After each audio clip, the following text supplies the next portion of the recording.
Hi friends, అసలు freelancing అంటే ఏంటి, ఫ్రీలాన్సింగ్ ద్వారా మనీ ఎర్న్ చేయొచ్చా అనేది వీడియో ఫుల్గా డిస్కస్ చేసుకున్నాం. అసలు ఫ్రీలాన్సింగ్ కోసం ల్యాప్టాప్ అవసరమా? ఫ్రీలాన్సింగ్ అంటే మన ఓన్ స్కిల్తో ఒక కంపెనీలో కాకుండా ఒక క్లయింట్ దగ్గర ఒక ప్రాజెక్ట్కు వర్క్ చేయడం మామ. ఆ స్కిల్స్ డిజిటల్ మార్కెటింగ్ కానీ, వీడియో ఎడిటింగ్ కానీ, థంబ్నెయిల్ డిజైనింగ్ కానీ, కంటెంట్ రైటింగ్ కానీ, వీడియో క్రియేషన్ కానీ ఎక్సెట్రా చాలా ఉన్నాయి. మీకు ఎక్కువ ఏ స్కిల్ వస్తుందో కింద కామెంట్ సెక్షన్లో కామెంట్ చేయండి మామ. మీరు ఫ్రీలాన్సింగ్ చేయాలంటే చాలా వెబ్సైట్స్ ఉన్నాయి మామ. ఫీవర్ అని, అప్వర్క్ అని.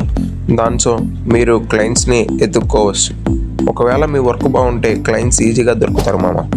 ఫస్ట్ ఆఫ్ ఆల్ మీరు మీ పోర్ట్ఫోలియోను బాగా బిల్డప్ చేసుకోవాలి. అసలు పోర్ట్ఫోలియో అంటే మీ స్కిల్స్ మొత్తం, మీరు ఎన్ని వర్క్ చేశారు, ఎంత వర్క్ చేశారు, దాంతో యాడ్ చేసుకుంటే మిమ్మల్ని హైర్ చేసేదానికి ఛాన్సెస్ ఉంటాయి మామ. ఫస్ట్ మీరు ఏ స్కిల్లో ప్రొఫిషియెంట్ కాగలరో ఆ స్కిల్ని చూజ్ చేసుకోండి. దాంతో బాగా ప్రొఫిషియెంట్ అయ్యి ఆ స్కిల్తో మీరు మనీ ఎర్న్ చేయొచ్చు మామ. దీనికి ల్యాప్టాప్ అవసరం అంటే మీరు మొబైల్లో కూడా నేర్చుకోవచ్చు ఎడిటింగ్, లేదా ల్యాప్టాప్లో అయినా చేయొచ్చు. దట్స్ ఇట్ మామ. Thank for watching. ఇంకా ఏమైనా డౌట్లు ఉంటే కింద కామెంట్ సెక్షన్లో కామెంట్ చేయండి. మరిన్ని వీడియోస్ కోసం మన ఛానల్ సబ్స్క్రైబ్ చేసుకోండి.